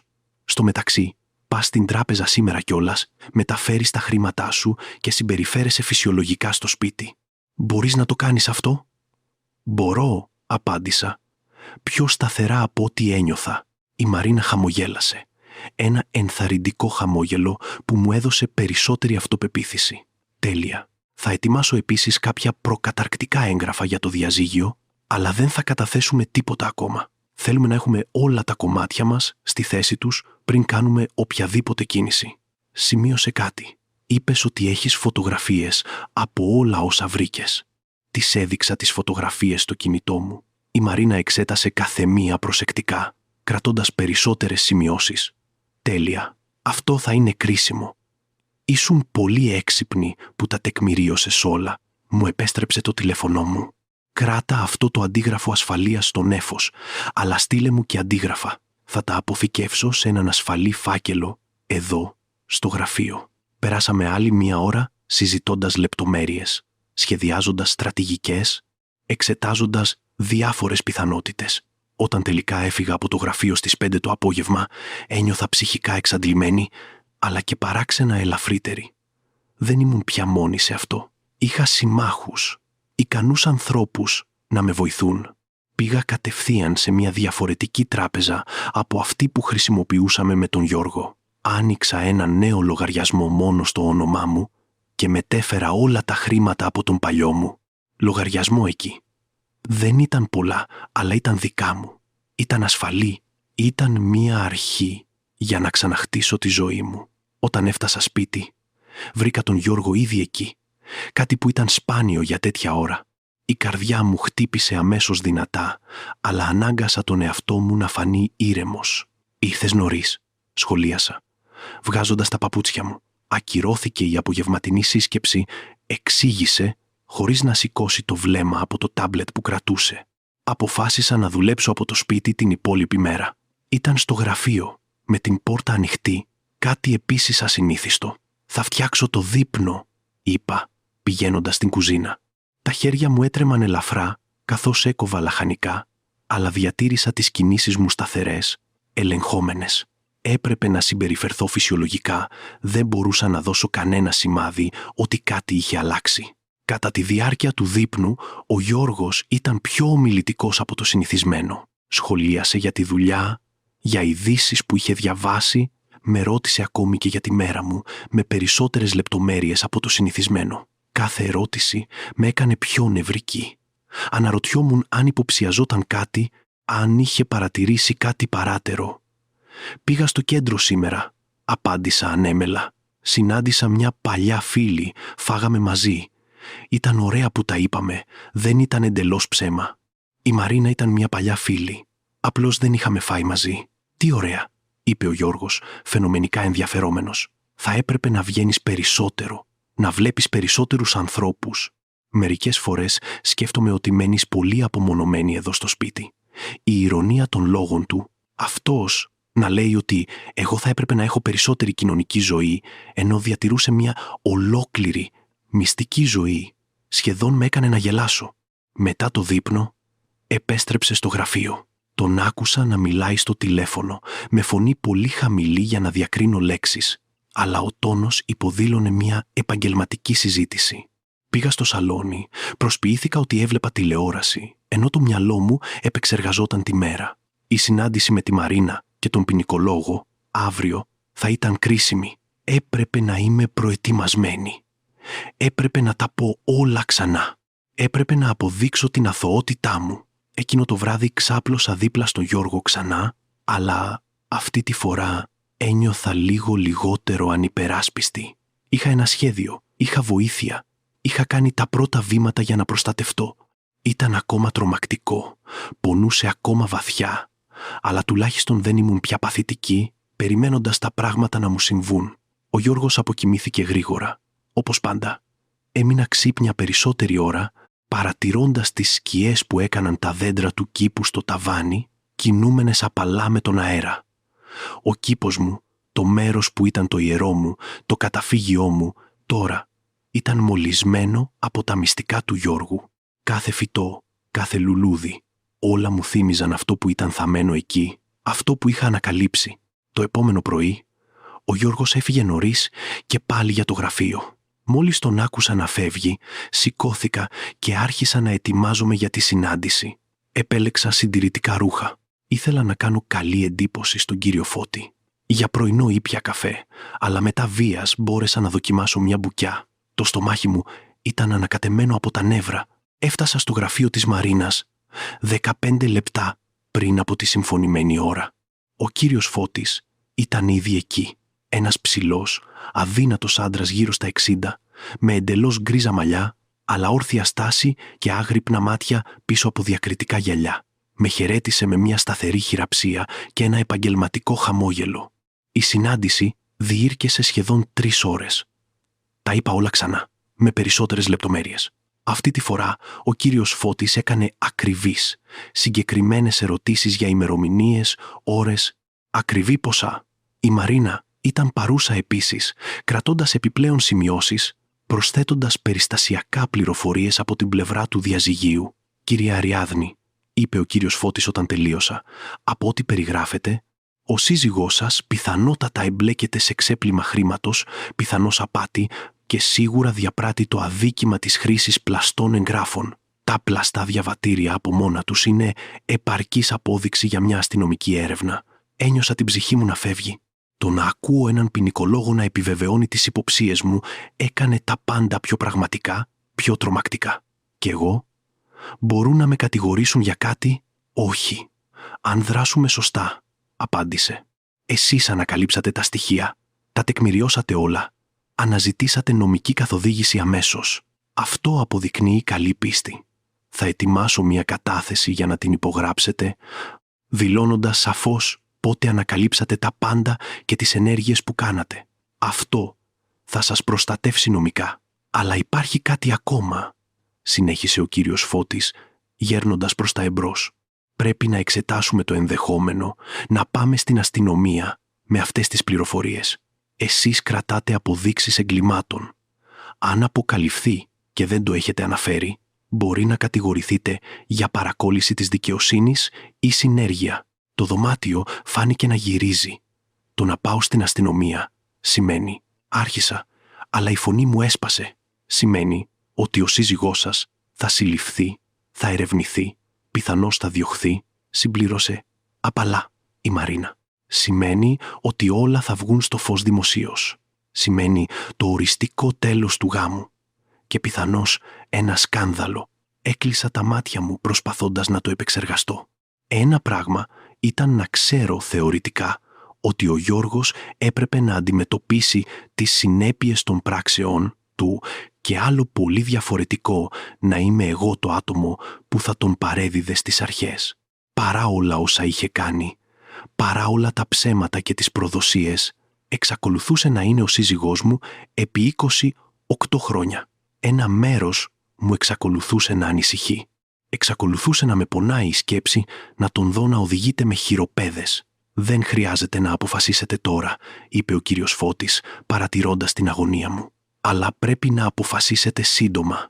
Κάθε μέρα που περνάει με εσάς, να γνωρίζετε αυτές τις δραστηριότητες και να μην τις αναφέρετε, αυξάνει τον νομικό σας κίνδυνο. Θα συνιστούσα να έχετε το πολύ 1 εβδομάδα για να πάρετε αυτή την απόφαση». «Υπάρχει καμιά άλλη επιλογή?» ρώτησα, απελπισμένη για μία εναλλακτική. Ο κύριος Φώτης και η Μαρίνα αντάλλαξαν βλέμματα.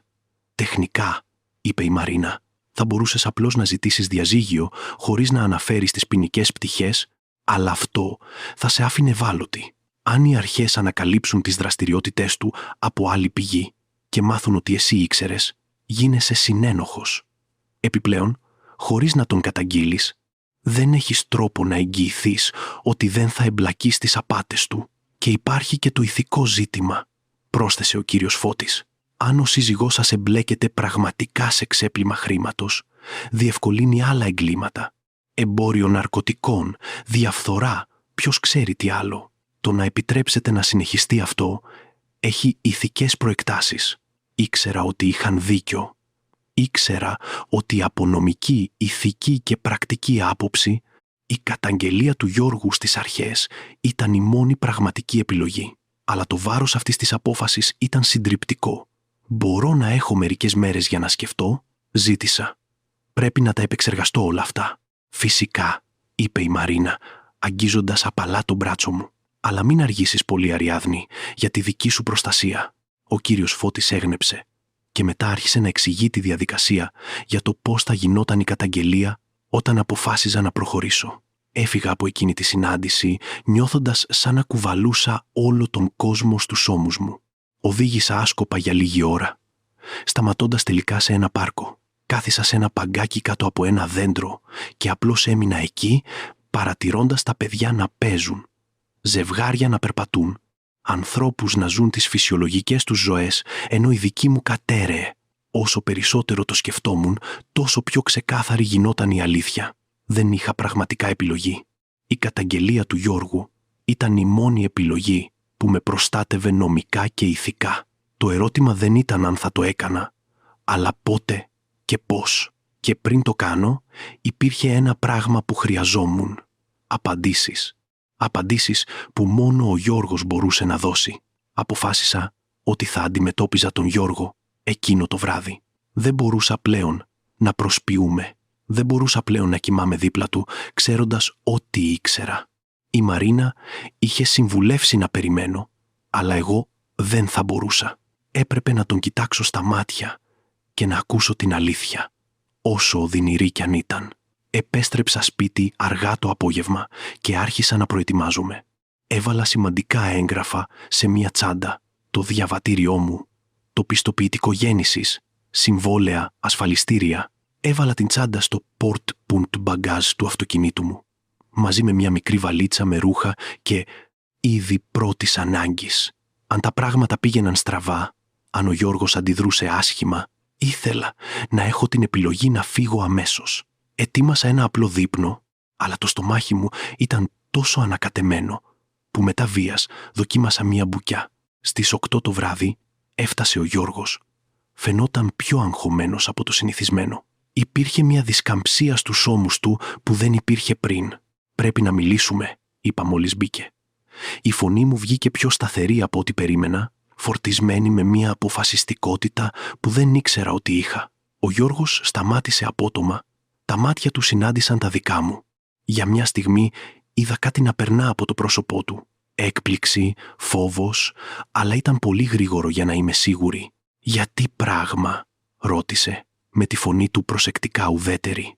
«Για τα μυστικά που κρατάς, για τα χρήματα που είναι θαμμένα στον κήπο, για τα πλαστά διαβατήρια, για τις γυναίκες». Κάθε λέξη ήταν μια κατηγορία, κάθε φράση μια αποκάλυψη ότι ήξερα. Το χρώμα έφυγε από το πρόσωπο του Γιώργου. Έμεινε εντελώς ακίνητος για αρκετά δευτερόλεπτα και τότε, προς έκπληξή μου, τα πόδια του φάνηκε να τον εγκαταλείπουν. Ακουμπήσε στον τοίχο, γλιστρώντας μέχρι να καθίσει στο πάτωμα με το κεφάλι ανάμεσα στα χέρια. «Πώς το έμαθες?» Ήταν οι πρώτες λέξεις που βγήκαν από το στόμα του, τόσο χαμηλά που μετά βίας τις άκουσα. Δεν υπήρξε άρνηση. Δεν υπήρξε προσπάθεια να πει ψέματα ή να αλλάξει θέμα. Μόνο αυτή η απλή ερώτηση, φορτισμένη με ήττα. «Έχει σημασία?» απάντησα, με τη φωνή μου πιο σκληρή από ό,τι σκόπευα. «Έχει σημασία πώς το έμαθα?» Ή «Έχει σημασία ότι για 28 χρόνια μου έλεγες ψέματα για το ποιος είσαι πραγματικά, για το τι πραγματικά κάνεις?» Ο Γιώργος σήκωσε το κεφάλι του και είδα δάκρυα στα μάτια του. Δάκρυα. Ποτέ δεν είχα δει τον σύζυγό μου να κλαίει σε σχεδόν 3 δεκαετίες μαζί. «Αριάδνη, εγώ ποτέ δεν ήθελα να το μάθεις. Ποτέ δεν ήθελα να σε μπλέξω σε αυτό. Άρα είναι αλήθεια?» Αν και είχα όλες τις αποδείξεις, ένα μέρος μου ακόμα ήλπιζε ότι υπήρχε κάποια αθώα εξήγηση, κάποια δικαιολογία που θα έκανε τα πάντα να βγάζουν νόημα. Όλα, τα χρήματα, τα πλαστά έγγραφα, οι εγκληματικές δραστηριότητες, όλα είναι αλήθεια. Εκείνος έγνεψε αργά, σκουπίζοντας τα μάτια του με το πίσω μέρος του χεριού του. «Είναι αλήθεια». Η φωνή του ήταν σχεδόν ψίθυρος. «Αλλά δεν είναι αυτό που νομίζεις. Όχι εντελώς. Λοιπόν, εξήγησέ μου». Τον προκάλεσα, σταυρώνοντας τα χέρια μου. «Εξήγησέ μου πώς οποιοδήποτε μέρος αυτού μπορεί να είναι διαφορετικό από αυτό που φαίνεται. Εξήγησέ μου πώς μπορείς να έχεις 5 διαφορετικές ταυτότητες, χρήματα κρυμμένα στον κήπο μας και παρόλα αυτά να μην κάνεις τίποτα κακό». Ο Γιώργος πήρε μια βαθιά ανάσα. Πέρασε τα χέρια του από το πρόσωπό του. Όταν μίλησε, η φωνή του ήταν πιο σταθερή, πιο ελεγχόμενη. «Θέλεις να μάθεις την αλήθεια, την απόλυτη αλήθεια?» Υπήρχε ένας τόνος πρόκλησης στα λόγια του που δεν περίμενα. «Προφανώς», απάντησα ψυχρά. Σηκώθηκε, περπάτησε προς το σαλόνι και κάθισε στον καναπέ. Τον ακολούθησα, αλλά κράτησα απόσταση, μένοντας όρθια κοντά στην πόρτα, διατηρώντας μια διαδρομή διαφυγής για κάθε ενδεχόμενο. Όλα άρχισαν πριν από 15 χρόνια, ξεκίνησε. Η εταιρεία όπου δούλευα είχε οικονομικά προβλήματα, μεγάλα προβλήματα. Θα χρεοκοπούσαν, θα απέλυαν τους πάντες. Ήμουν 37 ετών, Αριάδνη, όχι τόσο νέος για να ξεκινήσω εύκολα από την αρχή, όχι τόσο μεγάλος για να συνταξιοδοτηθώ. Και μετά τον πίεσα όταν έκανε μια παύση. Και μετά ένας από τους πελάτες μου έκανε μια πρόταση. Χρειαζόταν κάποιον για να διευκολύνει ορισμένες συναλλαγές, να μεταφέρει χρήματα από έναν λογαριασμό σε έναν άλλο μέσω διαφορετικών χωρών. Στην αρχή φαινόταν σχετικά ακίνδυνο. Πίστηκα ότι ήταν απλώς η εκμετάλλευση κενών στο σύστημα, τίποτα πραγματικά παράνομο. «Ξέπλυμα χρήματος», είπα χωρίς περιστροφές. «Περιγράφεις ξέπλυμα χρήματος?» «Ναι», παραδέχτηκε, χωρίς να αποστρέψει το βλέμμα του. Με τον καιρό συνειδητοποίησα απόλυτα τι έκανα. Αλλά μέχρι τότε ήμουν τόσο βαθιά μέσα. Είχα ήδη κερδίσει τόσα πολλά χρήματα που δεν μπορούσα να σταματήσω. Και οι άνθρωποι για τους οποίους δούλευα δεν είναι του τύπου που σε αφήνουν να παραιτηθείς έτσι. Απλά ένιωσα ένα ρίγος να διαπερνά την πλάτη μου. Τι είδους άνθρωποι? Επικίνδυνοι άνθρωποι, Αριάδνη. Άνθρωποι μπλεγμένοι σε δουλειές που δεν θέλεις καν να ξέρεις. Εγώ ήμουν απλώς ένα μικρό γρανάζι σε μια πολύ μεγαλύτερη μηχανή. Έγειρε προς τα εμπρός με τα χέρια του πλεγμένα. Τα πλαστά διαβατήρια ήταν για προστασία. Αν τα πράγματα πήγαιναν στραβά, αν χρειαζόταν να εξαφανιστώ γρήγορα, θα μου έδιναν μια διέξοδο. «Και γυναίκες?» ρώτησα, με τη φωνή μου να σπάει παρά τις προσπάθειές μου να την κρατήσω σταθερή. «Πώς ταιριάζουν αυτές σε αυτή την ιστορία επιβίωσης?» Ο Γιώργος έκλεισε τα μάτια του. «Δεν υπάρχει καμία δικαιολογία γι' αυτό. Η προδοσία ήταν καθαρά δική μου επιλογή, η αδυναμία μου, η μοναξιά, η συνεχής πίεση, το να ζω 2 ζωές. Το χρησιμοποίησα αυτό ως δικαιολογία. Αλλά δεν υπάρχει δικαιολογία. Σε πρόδωσα, Αριάδνη, και δεν υπάρχει τίποτα που μπορώ να πω για να το διορθώσω. Τα λόγια του, η ομολογία του, θα έπρεπε να είχαν φέρει κάποια αίσθηση επικύρωσης, κάποια ικανοποίηση που επιτέλους άκουγα την αλήθεια. Αλλά το μόνο που ένιωσα ήταν ένα κενό, ένα τεράστιο και οδυνηρό κενό, εκεί που κάποτε υπήρχε ο γάμος μου. «Ποτέ δεν σκέφτηκες να σταματήσεις?» ρώτησα. «Σε όλα αυτά τα 15 χρόνια, δεν σκέφτηκες να βγεις από αυτή τη ζωή, να ομολογήσεις, να ξεκινήσεις από την αρχή, με ειλικρίνεια?» «Κάθε μέρα», απάντησε, με τη φωνή του φορτισμένη από συγκίνηση. «Κάθε καταραμένη μέρα. Αλλά ήμουν παγιδευμένος, Αριάδνη. Παγιδευμένος από τα χρήματα, παγιδευμένος από τον φόβο, παγιδευμένος από τις σιωπηρές απειλές ότι θα συνέβαιναν άσχημα πράγματα αν προσπαθούσα να φύγω. Και όσο περισσότερος χρόνος περνούσε, τόσο πιο αδύνατο φαινόταν να βρω μια διέξοδο. Οπότε απλώς συνέχισες. Συνέχισες να λες ψέματα σε μένα, σε όλο τον κόσμο, ζώντας αυτή τη φάρσα. Ένιωσα τα δάκρυα να αρχίζουν να κυλούν. Επιτέλους, τα δάκρυα που είχα κρατήσει από τότε που άρχισε η αντιπαράθεση. «Σ' αγαπώ, Αριάδνη», οι λέξεις βγήκαν από το στόμα του σαν μια απελπισμένη έκκληση. «Ξέρω ότι δεν φαίνεται. Ξέρω ότι οι πράξεις μου λένε το αντίθετο, αλλά σ' αγαπώ. Πάντα σ' αγαπούσα. Εσύ ήσουν το μόνο πραγματικό κομμάτι, το μόνο καλό και αληθινό πράγμα σε όλο αυτό το χάος». «Όχι», είπα σταθερά, σκουπίζοντας τα δάκρυά μου. «Δεν μ' αγαπάς. Δεν μπορείς να αγαπάς κάποιον και να του λες ψέματα κάθε μέρα για 15 χρόνια. Δεν μπορείς να αγαπάς κάποιον και να τον θέτεις σε νομικό κίνδυνο χωρίς να το ξέρει. Δεν μπορείς να αγαπάς κάποιον και να τον προδίδεις επανειλημμένα. Αυτό δεν είναι αγάπη, Γιώργο. Δεν ξέρω καν τι είναι, αλλά δεν είναι αγάπη». Εκείνος χαμήλωσε το κεφάλι, με τους ώμους του καμπουριασμένους από την ήττα. «Τι θα κάνεις?» ρώτησε χαμηλόφωνα. «Θα σε χωρίσω», απάντησα, με τη φωνή μου να αποκτά δύναμη, «και θα πάω στην αστυνομία. Θα πω όλα όσα ανακάλυψα». Το κεφάλι του σηκώθηκε απότομα. «Αριάδνη, όχι, σε παρακαλώ, δεν καταλαβαίνεις τον κίνδυνο. Αυτοί οι άνθρωποι, αν ανακαλύψουν ότι αποκαλύφθηκα, θα κυνηγήσουν οποιονδήποτε σχετίζεται μαζί μου, συμπεριλαμβανομένου και εσένα.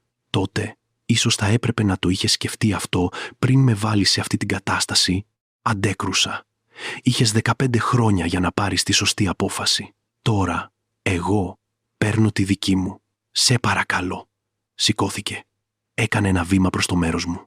Έκανα πίσω ενστικτωδώς, με το χέρι μου να πηγαίνει στο τηλέφωνο στην τσάντα μου.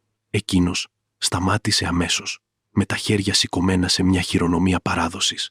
«Σε παρακαλώ, Αριάδνη, δώσε μου μια εβδομάδα. Μόνο μια εβδομάδα για να προσπαθήσω να το διορθώσω αυτό, να προσπαθήσω να βρω έναν τρόπο, να βγούμε, χωρίς να θέσουμε τους εαυτούς μας σε κίνδυνο. Μετά από αυτό, κάνε ό,τι νομίζεις σωστό». Εξέτασα το αίτημά του. Μια εβδομάδα, 7 ημέρες. Η Μαρίνα και ο κύριος Φώτης είχαν πει ότι είχα μέχρι και μια εβδομάδα για να αποφασίσω ούτως ή άλλως. Μια εβδομάδα, δέχτηκα τελικά. «Αλλά θα κοιμάσαι στον ξενώνα από σήμερα και θέλω να ξέρω ακριβώς τι κάνεις, κάθε βήμα που κάνεις για να προσπαθήσεις να λύσεις αυτό». Ο Γιώργος έγνεψε έντονα. Ναι, ό,τι θέλεις. «Ευχαριστώ, Αριάδνη. Ευχαριστώ που μου δίνεις αυτή την ευκαιρία». Δεν απάντησα. Απλώς γύρισα την πλάτη μου και ανέβηκα τις σκάλες, κλειδώνοντας τον εαυτό μου στο δωμάτιο. Άκουσα τον Γιώργο να κινείται στο σπίτι κάτω, ανεβαίνοντας τελικά τις σκάλες και πηγαίνοντας στον ξενώνα στην άλλη άκρη του διαδρόμου. Ασφάλισα την πόρτα του δωματίου μου με μια καρέκλα, μια προφύλαξη που ποτέ δεν πίστευα ότι θα χρειαζόταν να πάρω στο ίδιο μου το σπίτι. Κάθισα στο κρεβάτι, με το βάρος της αντιπαράθεσης να με χτυπά επιτέλους με όλη του τη δύναμη. Ένα τρέμουλο διαπέρασε το σώμα μου, τα δάκρυα έτρεχαν ελεύθερα στο πρόσωπό μου. 28 χρόνια, 15 από αυτά βασισμένα σε απόλυτα ψέματα. Πώς θα ξεκινούσα από την αρχή?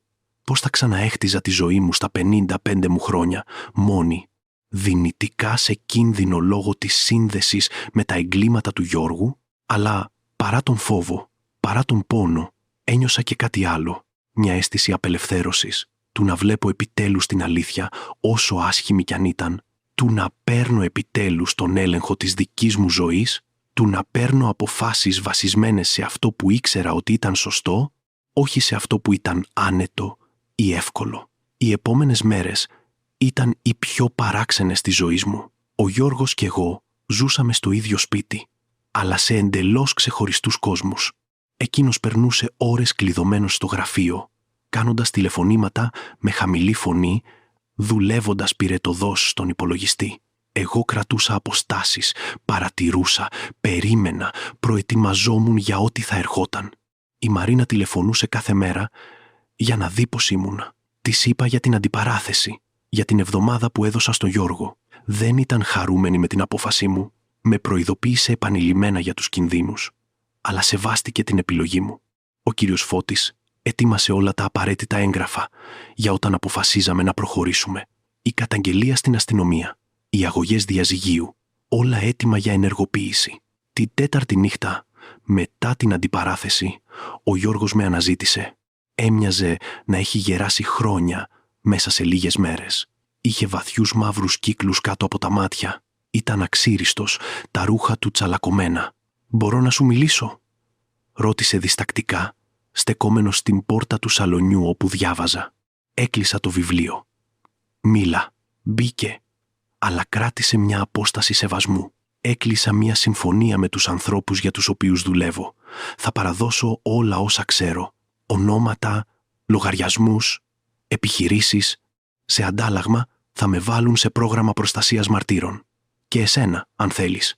Επεξεργάστηκα αργά τα λόγια του. Θα καταθέσεις εναντίον τους, εναντίον επικίνδυνων εγκληματιών? Είναι η μόνη διέξοδος που βλέπω, είπε. Ο μόνος τρόπος να τελειώσει αυτό χωρίς να καταλήξουμε νεκροί. Οι ομοσπονδιακοί ερευνούν αυτή την οργάνωση εδώ και χρόνια. Οι πληροφορίες μου μπορούν να τους βοηθήσουν να τα διαλύσουν όλα. Αλλά σημαίνει να αφήσουμε τα πάντα πίσω. Νέα ταυτότητα, νέα πόλη, νέα ζωή. Θέλεις να έρθω μαζί σου? Ρώτησα δύσπιστα. Μετά από όλα όσα έκανες, πιστεύεις ότι απλώς θα μπω σε αυτή τη νέα ζωή μαζί σου? Όχι, απάντησε γρήγορα. Δεν το ζητάω αυτό. Ξέρω ότι έχασα αυτό το δικαίωμα, αλλά σου προσφέρω την επιλογή της προστασίας, αν τη θέλεις. Αν επιλέξεις να με χωρίσεις και να ακολουθήσεις τον δικό σου δρόμο, θα το καταλάβω. Αλλά θέλω να εγγυηθώ ότι θα είσαι ασφαλής. Σηκώθηκα, περπάτησα προς το παράθυρο. Κοίταξα τον σκοτεινό κήπο έξω. Τον κήπο μου που δεν θα ήταν ποτέ ξανά ο ίδιος για μένα. Πότε θα γίνει αυτό? Σε 3 μέρες οι ομοσπονδιακοί θα έρθουν να με πάρουν. Θα με πάνε για να δώσω την κατάθεση. Μετά από αυτό, είναι άμεση μετεγκατάσταση. Έχεις 3 μέρες για να αποφασίσεις τι θέλεις να κάνεις. Γύρισα για να τον αντιμετωπίσω. Έχω ήδη αποφασίσει. Θα σε χωρίσω. Θα καταθέσω για ό,τι βρήκα, αν χρειαστεί. Αλλά δεν θα το σκάσω. Δεν θα κρυφτώ. Θα ξαναχτίσω τη ζωή μου εδώ. Με την αλήθεια. Αυτή τη φορά είδα τον πόνο να διασχίζει το πρόσωπό του, αλλά και κάτι που έμοιαζε με σεβασμό. «Είσαι πιο δυνατή από ό,τι ήμουν ποτέ εγώ», είπε χαμηλόφωνα. «Πιο γενναία, πιο ειλικρινής. Δεν σε αξίζω. Ποτέ δεν σε άξιζα». «Όχι», συμφώνησα. «Δεν με αξίζεις». Εκείνος έγνεψε, αποδεχόμενος την ετυμηγορία. «Υπάρχουν χρήματα σε έναν ασφαλή λογαριασμό, καθαρά, που δεν σχετίζονται με τίποτα παράνομο. Είναι δικά σου. Θα εγγυηθούν ότι θα είσαι καλά οικονομικά. Και το σπίτι, όλα είναι μόνο στο όνομά σου. Το φρόντισα αυτό πριν από χρόνια. Σε περίπτωση που κάτι πήγαινε στραβά, τουλάχιστον αυτό, το έκανα σωστά. Δεν ήξερα τι να πω. Ένα μέρος μου ήθελε να αρνηθεί τα χρήματα, να μην θέλει τίποτα από αυτόν.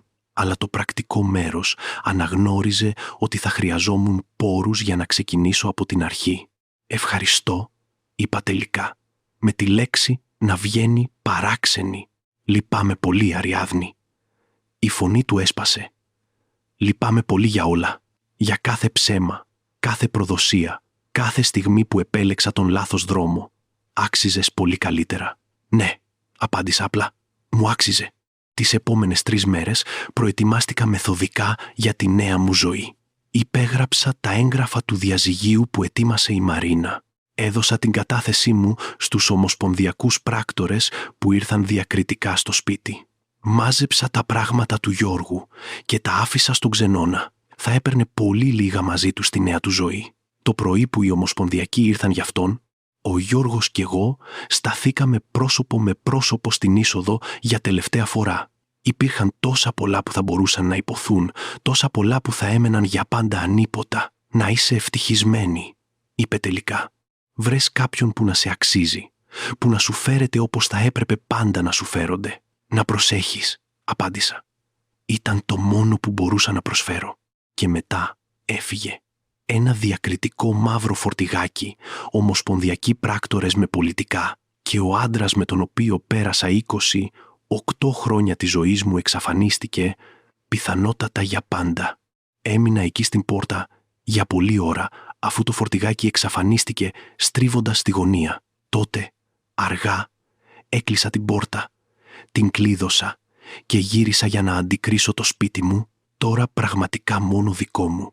Τις εβδομάδες που ακολούθησαν, άρχισα σταδιακά να ξαναχτίζω. Άλλαξα έπιπλα, ξαναέβαψα τοίχους, μετέτρεψα το γραφείο του Γιώργου σε εργαστήριο ζωγραφικής και τον κήπο, τον αγαπημένο μου κήπο που είχε μολυνθεί από τα μυστικά, αποφάσισα να τον ξαναφτιάξω από την αρχή.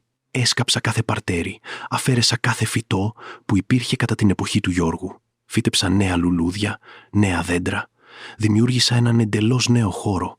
Ήταν μια σωματική ταλαιπωρία για μια γυναίκα της ηλικίας μου, αλλά κάθε στιγμή προσπάθειας ήταν καθαρτική, θεραπευτική. Η κυρία Σοφία έγινε μια αληθινή φίλη.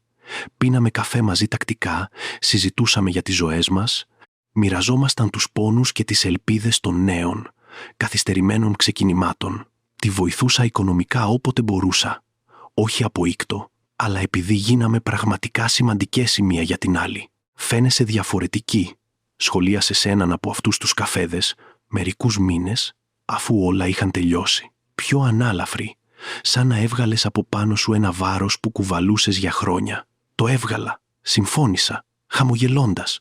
Έβγαλα 8 χρόνια ψέματα και έγινα ξανά ο εαυτός μου.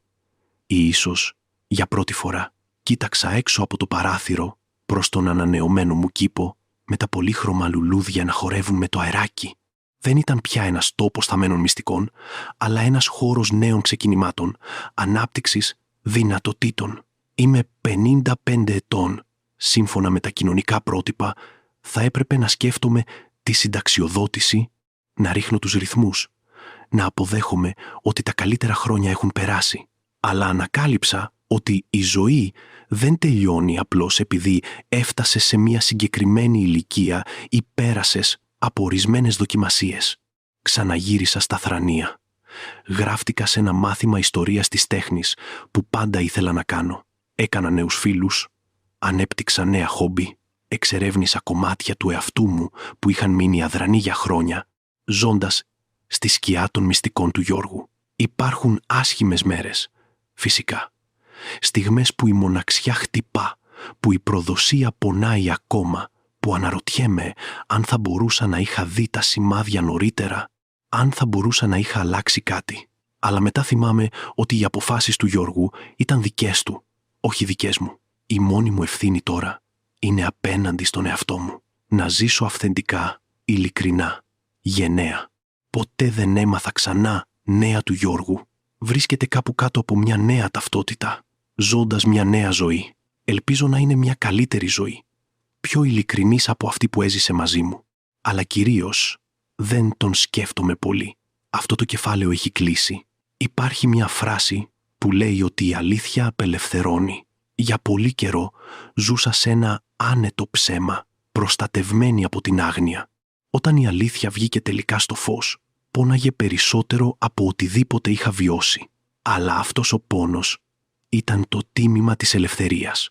Τώρα, όταν κοιτάζω τον κήπο μου, βλέπω μόνο ομορφιά. Όταν κοιτάζω το μέλλον μου, βλέπω δυνατότητες. Και όταν κοιτάζομαι στον καθρέφτη, βλέπω μια γυναίκα που επέζησε από το αδιανόητο και βγήκε πιο δυνατή. Είμαι 55 ετών και η ζωή μου μόλις αρχίζει.